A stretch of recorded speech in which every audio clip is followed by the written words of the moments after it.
Buenos días, mi nombre es Edgar Iván Mendoza Ríos, soy residente de Ginecología y Obstetricia del Instituto Nacional de Perinatología y el día de hoy les hablaré del control e importancia del acompañamiento emocional durante el embarazo.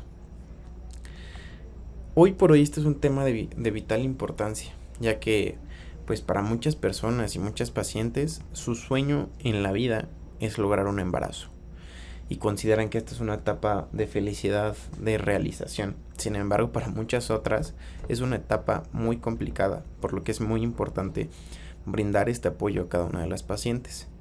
Esto va a ser una etapa en la cual va a haber pues una dificultad emocional porque hay cambios grandes, tanto en el bienestar de salud como en pacientes que tienen algunas comorbilidades, o financiero en algunas otras que pues es un cambio importante, sociales ya sea a nivel del círculo social, del núcleo familiar e inclusive en algunas ocasiones tienen pues una relación importante en el rol de pareja.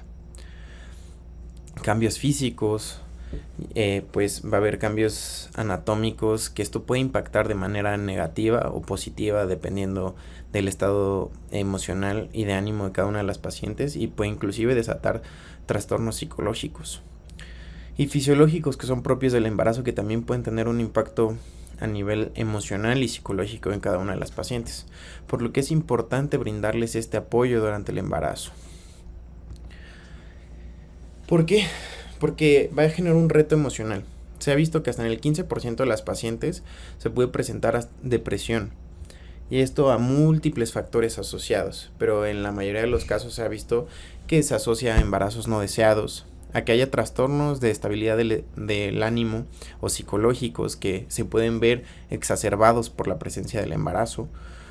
Y problemas físicos, financieros, que ya sea que haya una enfermedad preexistente o que no sea el momento adecuado a nivel socioeconómico para sostener un embarazo, o que simplemente no haya un apoyo adecuado del círculo intra y extrafamiliar. Por lo que es importante brindarles un acompañamiento durante todo el embarazo, porque estas pacientes se benefician de un seguimiento. Esto principalmente es cómo lo vamos a hacer, mediante el apoyo social.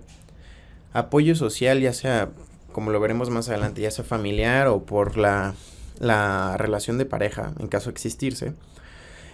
Pero es importante mencionar que esto es un concepto complejo y multidimensional.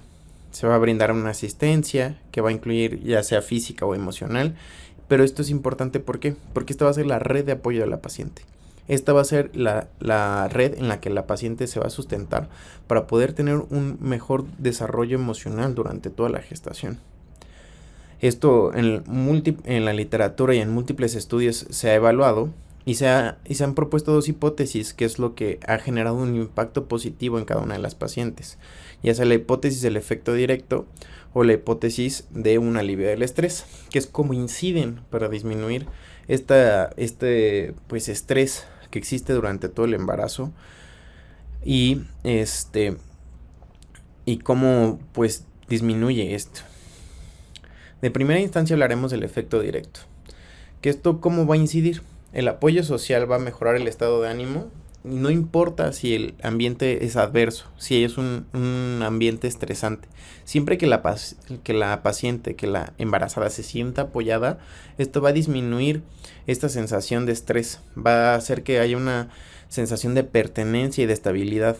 Y esto va a permitir que no se desencadenen otros factores. Esto va a hacer que la paciente se sienta bien con ella misma y que disminuya la incidencia de otros trastornos psicológicos.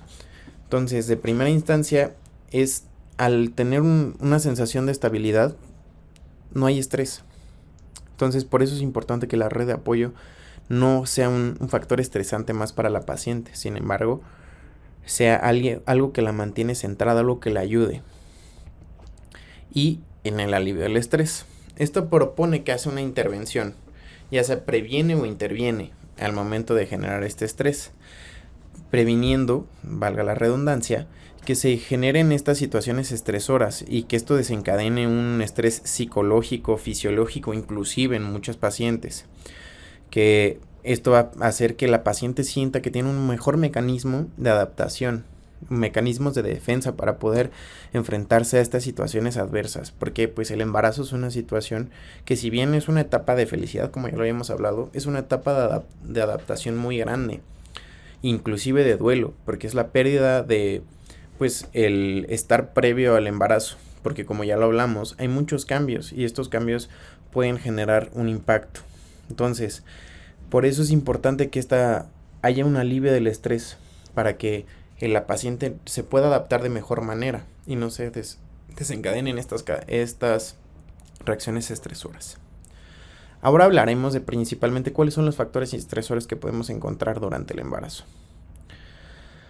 Principalmente vamos a ver que muchas de las pacientes, cuando tienen un embarazo no deseado, van a estar altamente estresadas, con un estado de ánimo pues completamente desmejorado, con brotes, si tienen trastornos psicológicos. ¿Por qué? Porque pues esto puede estar influenciado por muchos factores. Porque hay una inestabilidad en la pareja, o que no haya una pareja, o que la pareja simplemente no es el embarazo. Y esto es un estresor muy grande, porque muchas veces lo que está ocurriendo es que en este momento ella está buscando el embarazo y él no, o ella no y él sí, justamente que no hay un sentimiento personal no positivo acerca de lograr el embarazo. Entonces, por eso es importante que pues se dé una red de apoyo en estas pacientes y se siga al final de cuentas los deseos de cada una de las pacientes. Y el rol de pareja también juega un papel fundamental en caso de que exista, y en el caso de cuando no exista también puede tener un impacto grande en cada una de las pacientes, ya que genera un impacto a nivel de las experiencias, haciéndoles pensar en muchas de las ocasiones, como lo mencionamos hace un momento, que es un embarazo no deseado, o que pues genera un impacto negativo de pues que ya no se va a poder lograr sueños de cada una de las personas, o que tal vez es el momento inadecuado, por lo que la pareja tiene que brindar esa estabilidad a la paciente embarazada, porque es parte del proceso que se genere un entendimiento de la gestación y del deseo de esta. Y también se ha visto a lo largo del tiempo que el COVID-19 durante la pandemia disminuyó el apoyo emocional, ya sea por trastornos psicológicos del propio núcleo familiar o de la paciente. Se vio que hubo un pico en la incidencia de depresión, ansiedad, soledad durante el embarazo. ¿Por qué? Pues por el aislamiento. Y muchas de las pacientes, inclusive, que llevaban un control prenatal adecuado, en las cuales se les había recomendado el seguimiento ya sea psicológico o medidas para mejorar la red de apoyo, se vio durante los estudios de seguimiento posterior a la pandemia que los trastornos de depresión, de ansiedad, inclusive los intentos de autolesión habían aumentado durante la pandemia. Y muchas de las ocasiones, pues también por el mismo desconocimiento al inicio de la pandemia, pacientes que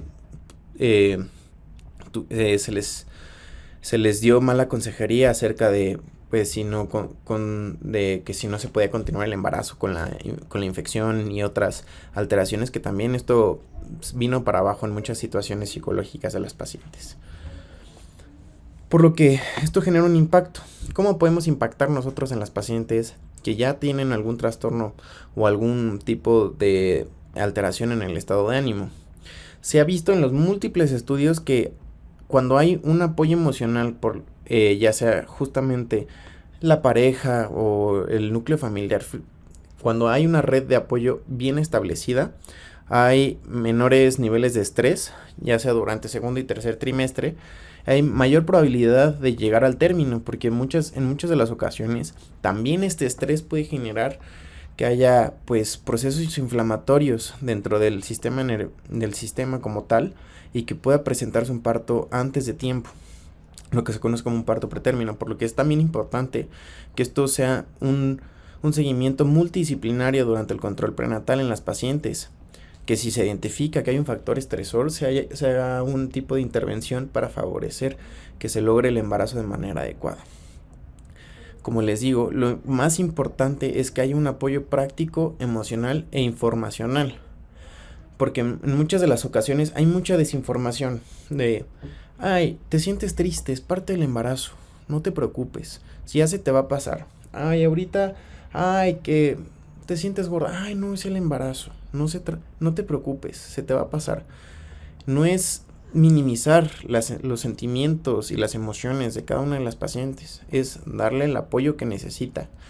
Es no dar por sentado que todo está bien y que es parte del embarazo. Hay situaciones que no son parte del embarazo, por lo que es importante que si se detecta esto, se busque atención, se busque ayuda. Si la red de apoyo, ya sea familiar o de la pareja, no está funcionando, hay que buscar ayuda. Hay que buscar la atención de un profesional de la salud capacitado para poder dar una mejor atención a estas patologías. Hablando principalmente, si es una paciente que ya como tal tiene un diagnóstico de base, ya que pues en el embarazo se pueden exacerbar, pueden haber un aumento de estas patologías y se pueden desencadenar crisis, ya sea de depresión, de ansiedad, como les mencionaba, y de autolesión. En muchas ocasiones inclusive cuando están en estos trastornos psicológicos y se genera este brote, en muchas ocasiones hasta se pueden terminar los embarazos, de tomar decisiones abruptas e inadecuadas. Por lo que hay que hacer un impacto positivo y más en estas pacientes hay que generar concientización de que haya un seguimiento adecuado por los profesionales de la salud, que no descuiden sus citas, que vayan a sus citas de control. Como red de apoyo, si nosotros no estamos brindando un apoyo adecuado, a incentivar a que sigan yendo a sus consultas, ¿vale? Y pues a manera de conclusión de la charla, el apoyo emocional puede impactar positivamente durante el embarazo. Nosotros como su apoyo, tanto como núcleo familiar y nosotros como profesionales de la salud, está en nosotros generar un cambio, un impacto en las pacientes para que puedan estar en un mejor sitio. Esto es multidisciplinario y es un trabajo en equipo. El apoyo social es vital para mejorar el estado de ánimo, como les menciono, y hay que dar un seguimiento adecuado. Como les menciono, si se hace un descubrimiento durante el embarazo, durante la gestación, que hay alguna alteración emocional, psicológica, hay que referirlos a las personas adecuadas. Y nosotros como profesionales de la salud, existen múltiples cuestionarios y tamizajes que se tienen que hacer. Entonces a todas las pacientes es importante que tanto los familiares como nosotros estemos pendientes para brindarles el mejor apoyo posible.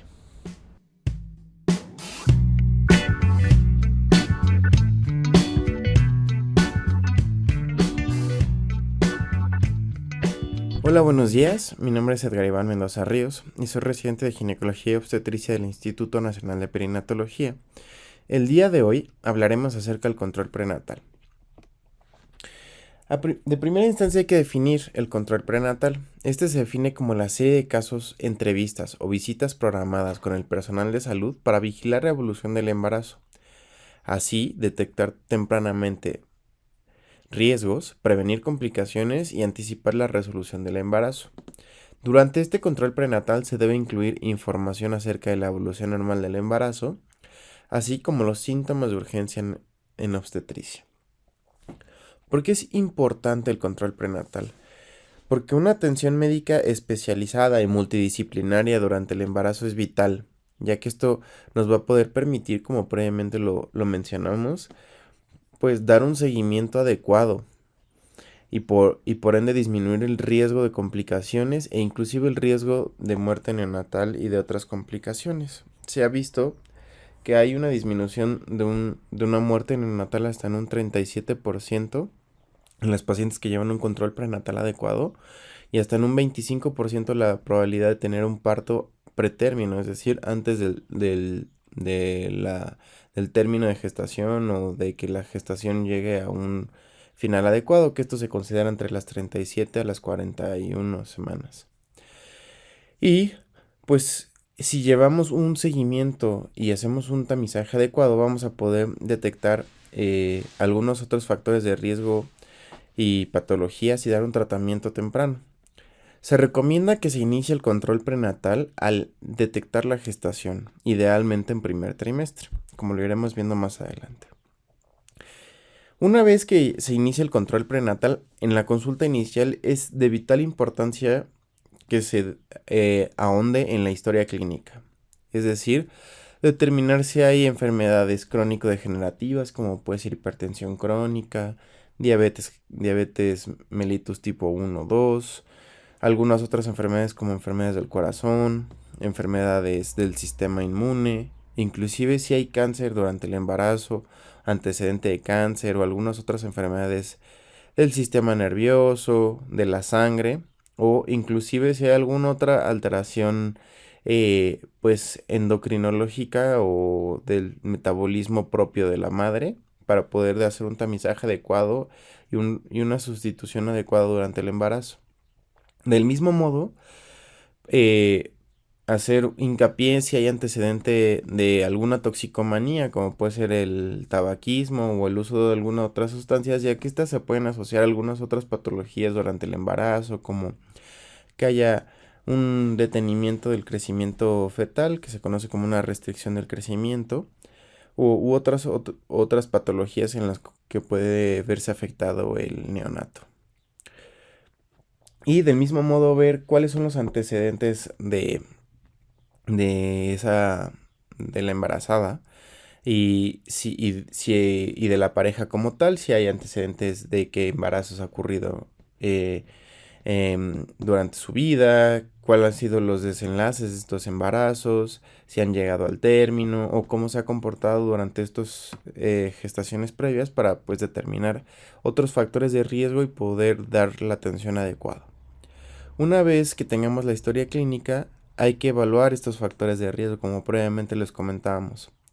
Si hay antecedente de preeclampsia o hay alto riesgo de preeclampsia, como lo veremos más adelante, si hay riesgo de que haya un parto antes de tiempo, como se le conoce adecuadamente como un parto pretérmino, si hay riesgo de que haya alguna cromosomopatía, es decir, como se conoce como síndrome de Down o algunas otras alteraciones que se pueden presentar para que se haga un tamizaje adecuado durante el tiempo que sea necesario, u alguna otra malformación.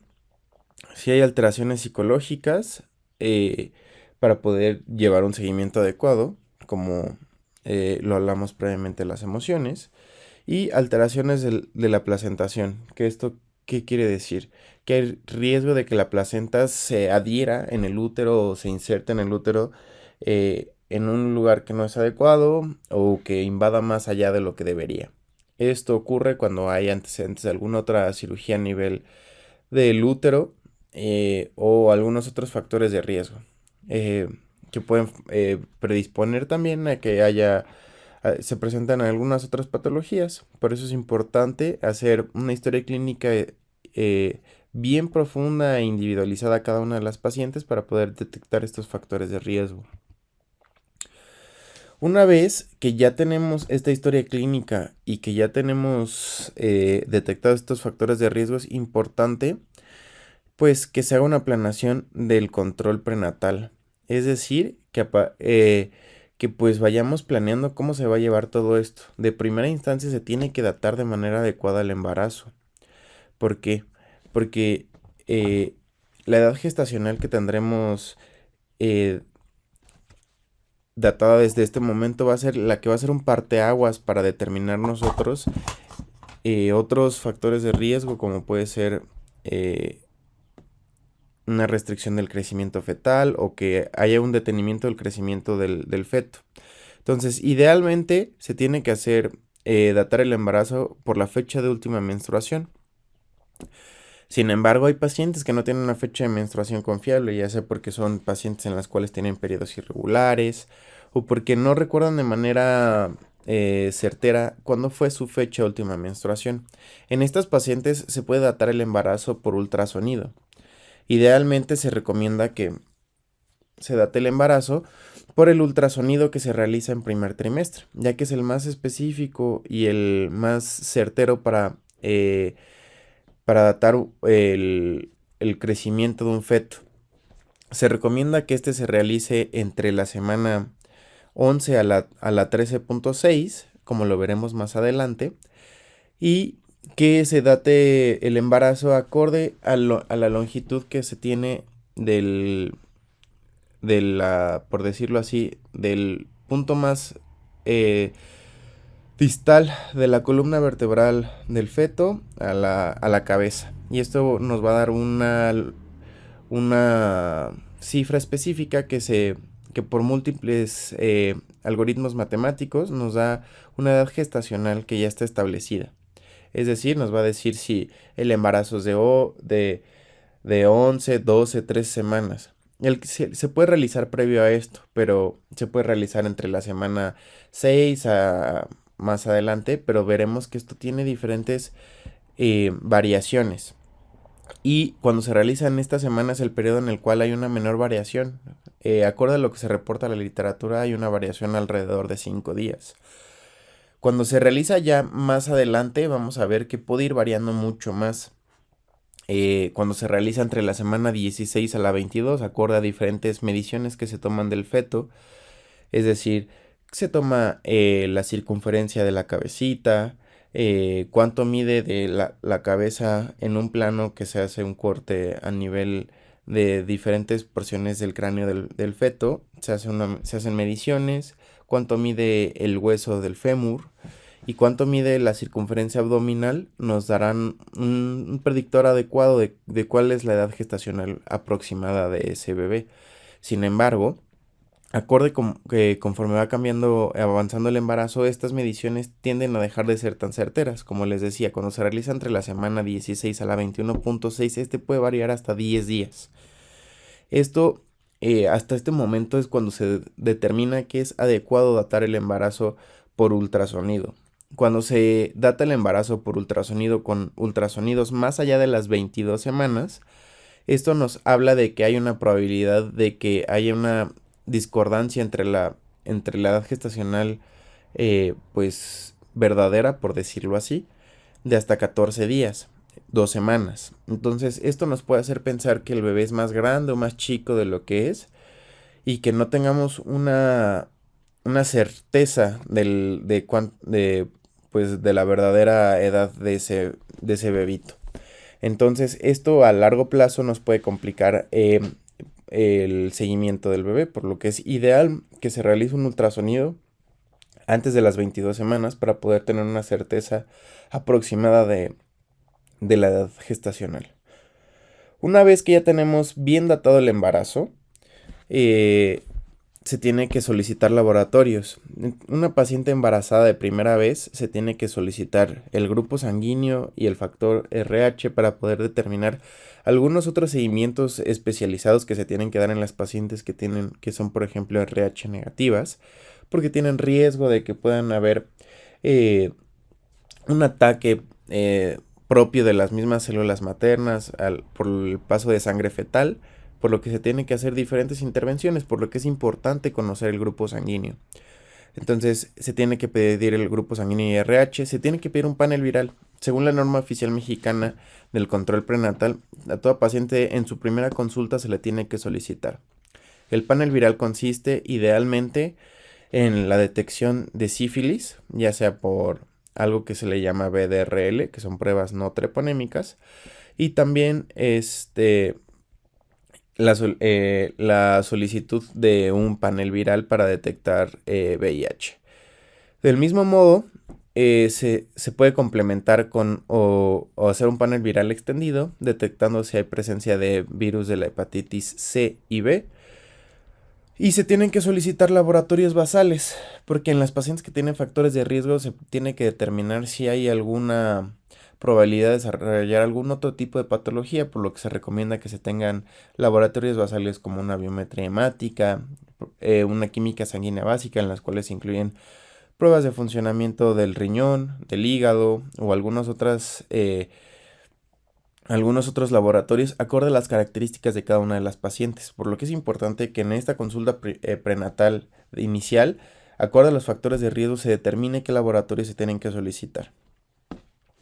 Una vez que ya se determina esto, hay que dar una información general de los signos y síntomas que se pueden presentar en el embarazo, como puede ser las náuseas en el primer trimestre, en los primeros 3 meses del embarazo, que se asocia a pues náuseas, vómitos, y conforme va avanzando el embarazo que estas van a ir disminuyendo, el aumento del cansancio, sensación de no querer hacer nada, eh, la, el reflujo que se puede presentar en muchas ocasiones, que se pueden llegar a hinchar las manitas y las piernitas, cuando tiende a ser esto patológico, cuáles son los datos de alarma, cuando hay que ir a urgencias, cuando hay presencia de sangrado o que se sube la presión. Justamente por eso es bien importante que en la primera consulta se establezcan estos puntos de alarma para que la paciente sepa cuándo hay que acudir a urgencias y qué es lo normal que se está presentando durante su embarazo.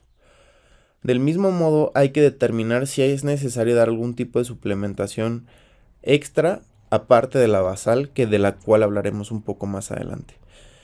Y el plan de seguimiento de las consultas, es decir, cuándo va a estar acudiendo al seguimiento ya sea con su médico general o en su clínica de primer nivel, o si es un embarazo de riesgo, si va a estar acudiendo a un hospital de segundo nivel o inclusive de tercer nivel para que se hagan los tamizajes y se haga el seguimiento adecuado, o cuando va a estar yendo con su ginecólogo si es de manera privada. Entonces, de primera instancia hablaremos de la suplementación. Entonces, toda embarazada, como lo han escuchado, tiene que estar suplementada con ácido fólico.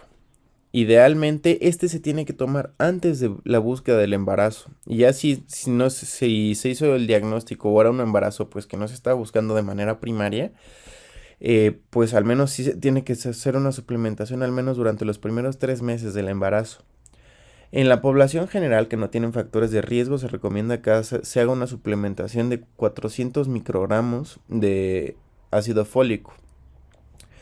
Y en las pacientes que tienen algunas otras patologías, en las cuales ya tienen el antecedente que alguno de sus bebitos tuvo una alteración del cerebro o de la médula, se recomienda que se dé una suplementación de 4 miligramos, o inclusive en las pacientes que tienen epilepsia y que están tomando ciertos medicamentos, se recomienda que sea de una suplementación de mayor dosis. También se recomienda la suplementación con calcio. Esta sí se recomienda durante todo el embarazo, a diferencia del ácido fólico, que el ácido fólico en muchas de las pacientes llegan al control prenatal y te dicen que siguen tomando ácido fólico ya cuando tienen 26, 20 semanas, que ya están en el cuarto, quinto mes, y ya realmente no hay una intervención adecuada. Ya no se recomienda que se continúe. Sin embargo, si lo siguen tomando, tampoco hay ninguna alteración. Es importante mencionar esto, porque en muchas de las ocasiones pues hay que tomar en cuenta estos factores, porque pues tienden a ser factores de impacto a nivel económico. El calcio se recomienda durante todo el embarazo porque disminuye el riesgo de presentar una patología que se llama preeclampsia, que tal vez la han escuchado, que se eleve la presión arterial y que haya presencia de que se hinchen las piernas, y que edema, y que se esté tirando proteínas por la orina, en conjunto con otras alteraciones. Entonces, esto se recomienda en las pacientes que pues tienen una baja ingesta, o que durante los laboratorios que se solicitan de primera vez se vea que hay una disminución a nivel de la sangre de este electrolito. Se recomienda que se suplemente de 1.5 a 2 gramos. Del mismo modo se recomienda el suplemento de calcio. ¿Por qué? Pues porque durante el embarazo, conforme va creciendo y van viendo cambios que son normales del embarazo, tiende a haber un aumento del volumen sanguíneo, y esto causa que disminuya la hemoglobina. Y esto puede impactarse como una anemia que puede ser normal, es decir, fisiológica del embarazo, o que puede llegar a ser patológica, por lo que se recomienda que se suplementen de 30 a 60 miligramos todos los días, al menos durante todo el embarazo, y más en las pacientes que tienen antecedente de una anemia menor a 11 gramos previo a este embarazo. Y de lo relativamente más nuevo es la suplementación de omega 3. Entonces, se ha visto con diferentes estudios que se han realizado que la suplementación de omega 3 va a favorecer el desarrollo neurológico y neurocognitivo de los bebés cuando se toma, cuando están dentro del útero, y que también disminuye la probabilidad de tener otras alteraciones como un parto pretérmino entre otras pues alteraciones que favorece. Se recomienda que se dé una ingesta de 300 a 400 miligramos cuando es una paciente que no tiene déficit basal. Entonces van a ver que se ven en las presentaciones, ya sea de justamente, no especifican la dosis, pero idealmente normalmente son de entre 100 y 200. Por lo que se recomienda que se tomen una o dos tabletas, digo cápsulas. Pero en las pacientes que ya tienen un déficit basal o en las cuales se ve que no hay niveles adecuados acorde a la dieta, se recomienda que se tomen 600 a 1000. Entonces, acorde a las presentaciones que se venden en el mercado, van a ver que pues algunas son de 300, otras son de 350 y van variando. Entonces, por lo que se recomienda que se tome de una a dos cápsulas idealmente. Idealmente dos cápsulas. Y todo esto lo pueden encontrar suplementado ya en una sola presentación, que son las vitaminas maternas. Entonces, las vitaminas maternas normalmente ya incluyen ácido fólico, calcio, algunas hierro y algunas omega 3. Es importante tomarlas. Ya si se están tomando y le avisan a su médico cuáles son las que están tomando y no tienen una suplementación adecuada, se recomienda que se cambien que se cambien por alguna otra al terminarla, si es posible, o se suplementen con alguna otra de estos suplementos para que se dé una nutrición adecuada durante el embarazo. No tiene que haber una marca en específico que se tome, es la que pues esté al alcance a nivel socioeconómico de cada una de las personas. Sin embargo, se recomienda pues que se dé un seguimiento nutricional adecuado. Ahora, hablando de los ultrasonidos que se van a realizar, al menos idealmente se tienen que realizar 3 ultrasonidos. Y es importante mencionar esto. Muchas veces se realizan ultrasonidos por cualquier médico que esté pues capacitado para hacer los ultrasonidos, pero durante el embarazo se recomienda que este seguimiento, al menos estos 3 ultrasonidos se realicen por un médico materno fetal. Que se realiza el ultrasonido del primer trimestre, el cual se realiza entre la semana 11 a la semana 13.6 para datar la edad gestacional, como lo habíamos hablado previamente. Y en este nos va a poder permitir determinar si hay un embarazo múltiple y si sí, qué número cuántos fetos son y qué tipo de embarazo es. Que esto ya determinará, acorde a lo que les diga justamente el médico, el seguimiento que se tendrá que dar.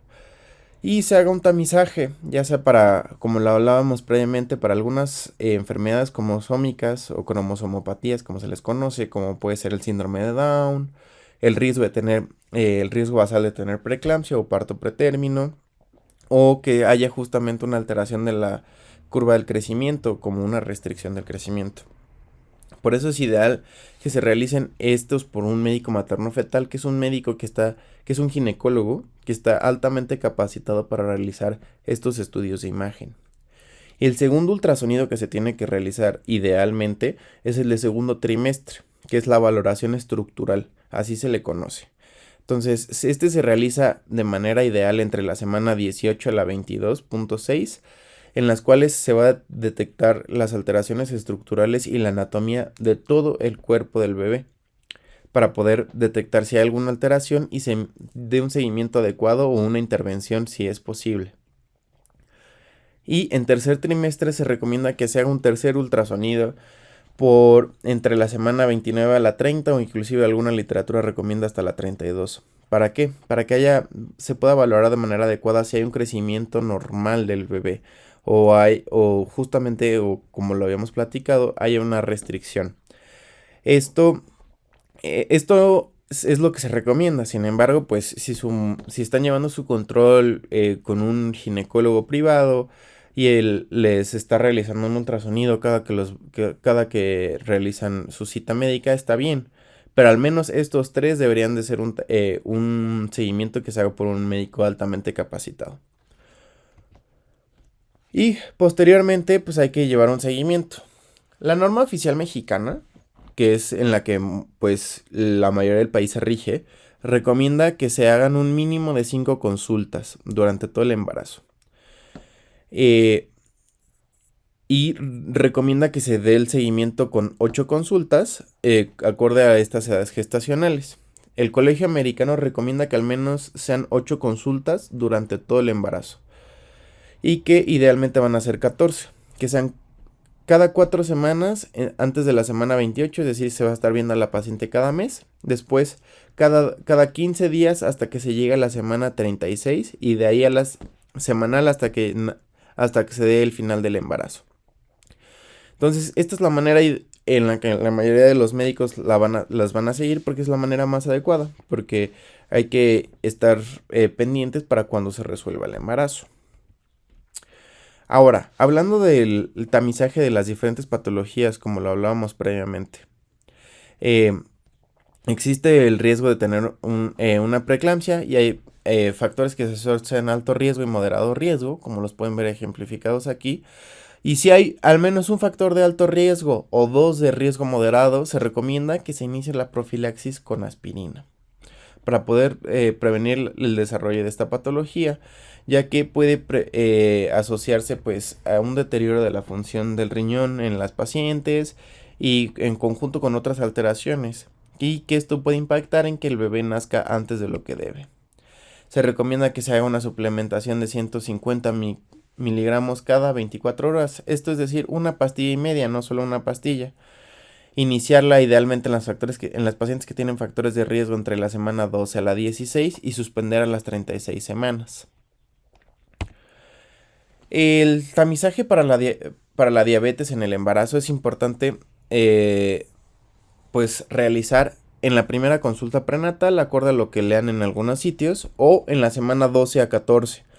Entonces, aquí ¿con qué se va a realizar? Pues se va a realizar ya sea con una glucosa al azar o que se realiza alguna prueba como que se llama la curva de tolerancia oral a la glucosa, en la cual les dan un trago de azúcar de agüita muy azucarada y se hace el diagnóstico como en una diabetes antes del embarazo. Si sale positivo en los rangos mayores a los que se mencionan aquí, se hace el diagnóstico de una diabetes pregestacional, es decir, una diabetes tipo 2, que está complicando el embarazo, convirtiéndose en un embarazo de riesgo, y si es negativa, se recomienda que se continúe el embarazo.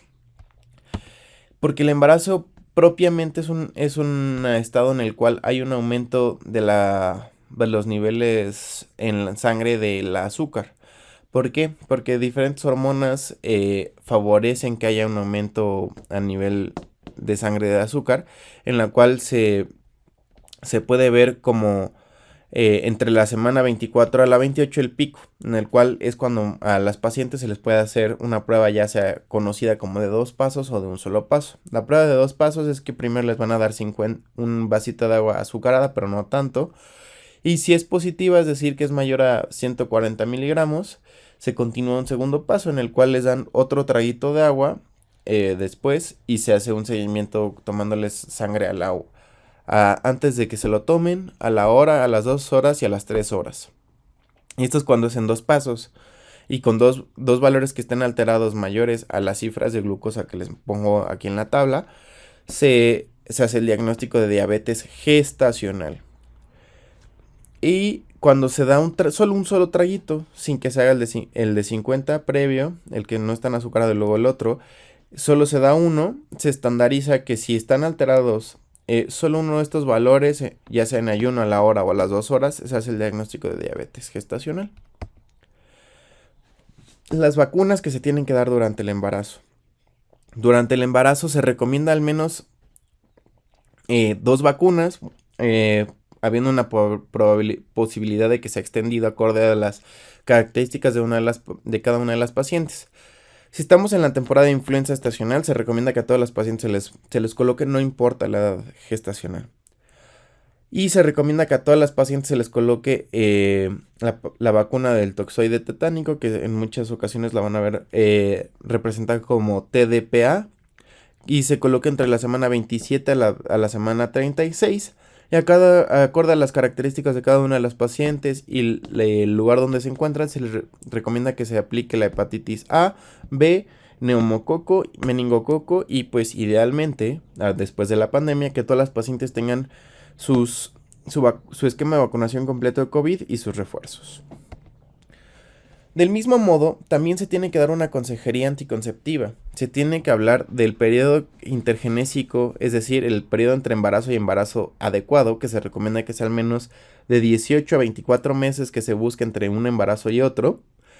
Y hablar del retorno a la fertilidad, porque muchas veces las pacientes piensan que porque están lactando o porque en este momento después del embarazo pues no se van a embarazar otra vez. Sin embargo, es algo que sí ocurre, por lo que se tiene que hablar con ellas acerca de los métodos, ya sea que la paciente decida que ya no quiere más embarazos y hablar de métodos definitivos, como puede ser la oclusión tubaria bilateral, o que se haga la vasectomía a su pareja.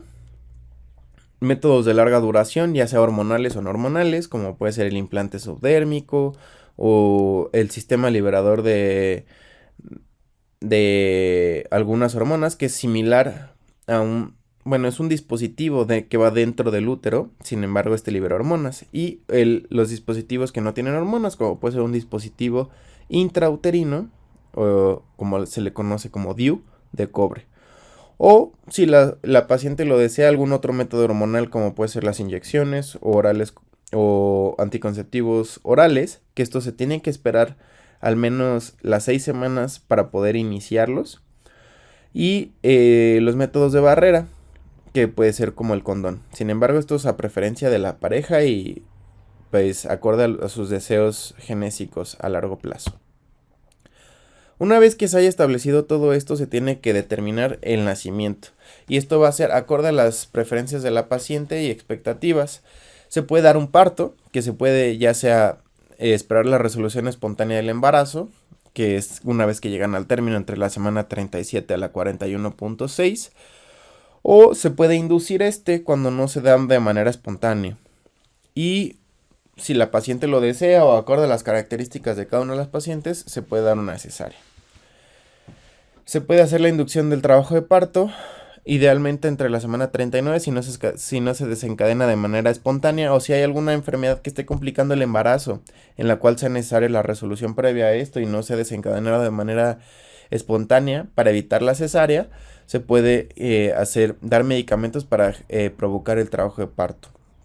Y esto nos va a disminuir el riesgo de cesárea, va a disminuir el riesgo de apoyo ventilatorio comparado en las pacientes a las cuales se le realizó cesárea hasta en un 18%. Y también se ha visto que disminuye el diagnóstico de algunas otras alteraciones como enfermedades hipertensivas del embarazo. Y por último, una vez que ya se resolvió el embarazo, se tiene que hacer un seguimiento una vez que concluye. A las 6 semanas. Tiene que acudir a su cita de control con el ginecólogo para valorar cómo está habiendo el apego a la lactancia, si ya se reanudó la menstruación, cómo cicatrizó la pared en caso de que haya sido una cesárea y que se haya reincorporado a las actividades de la vida diaria, reajustar medicamentos acorde a si hay alguna otra patología que hay previa al embarazo o ver si continúan algunas otras patologías posterior al embarazo, como puede ser la diabetes gestacional o la preeclampsia. Espero que les haya sido útil esta plática y estoy para servirles. Muchas gracias.